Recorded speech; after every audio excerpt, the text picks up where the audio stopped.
आज कौतुकानं मुख्यमंत्री सांगतायत धनंजय मुंडेंनी माझ्याकडे राजीनामा दिला. दुर्दैव आहे, तुमच्या पक्षाचा पक्षप्रमुख या राज्याचा कोण आहे प्रदेशाध्यक्ष, तो चंद्रशेखर बावनकुळे गेला का त्यांच्या घरी सांत्वन करायला? लेकरं मेली, हात पाय तोडा माझे, पण मला जीवे मारू नका असं म्हणत असताना, पाणी पाणी करताना त्याच्यावर तुम्ही लघुशंका केली आणि त्याचा मर्डर मिटवतो हा बावनकुळे नालायक.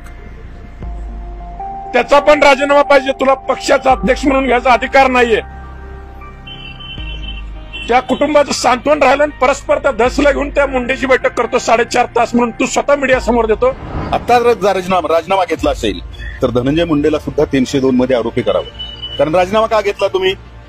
तर एका अर्थानं संतोष देशमुखच्या हत्याकांडाला धनंजय मुंडे सुद्धा तितकेच जबाबदार आहेत आणि म्हणून त्यांचा राजीनामा घेतला. तर धनंजय मुंडेला सुद्धा याच्यामध्ये आरोपी करावं आणि हा खटला पुढे चालवावा.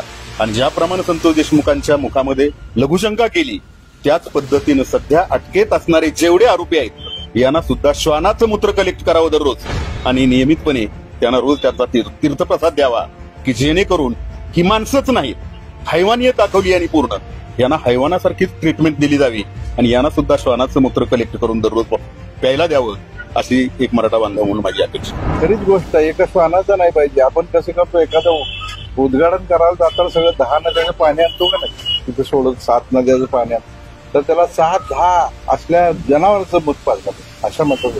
दुर्दैव या ठिकाणी म्हणावं लागेल की या राज्याचा गृहमंत्री हा या ठिकाणी स्वतःला ऍडव्होकेट म्हणून घेणारा, वकील म्हणून घेणारा, स्वतःला सुजाण म्हणून घेणारा, कर्तव्यदक्ष म्हणून घेणारा, क्षत्रिय म्हणून घेणारा हा फडणवीस आहे. आणि तुम्ही खरेच जर या ठिकाणी या पद्धतीचे विरोधावली स्वतःला लावून घेता जर असेल तर या ठिकाणी धनंजय मुंडेचा नुसार राजीनामा घेऊन या ठिकाणी चालणार नाही. त्या धनंजय मुंडेला 302 खाली 2च्या कलमाखाली आरोपी केला पाहिजे आणि त्यालाही त्या ठिकाणी शिक्षा दिली पाहिजे. आणि अजित पवार, तुम्ही फक्त भाषणात म्हणलं तू इंदापूरच्या धरण रिकामा तर त्यात मुतू का म्हणून, आता तर प्रत्यक्ष घडले. लाज वाटायला पाहिजे, जरा नैतिकता असेल ना तुमच्या पक्षात.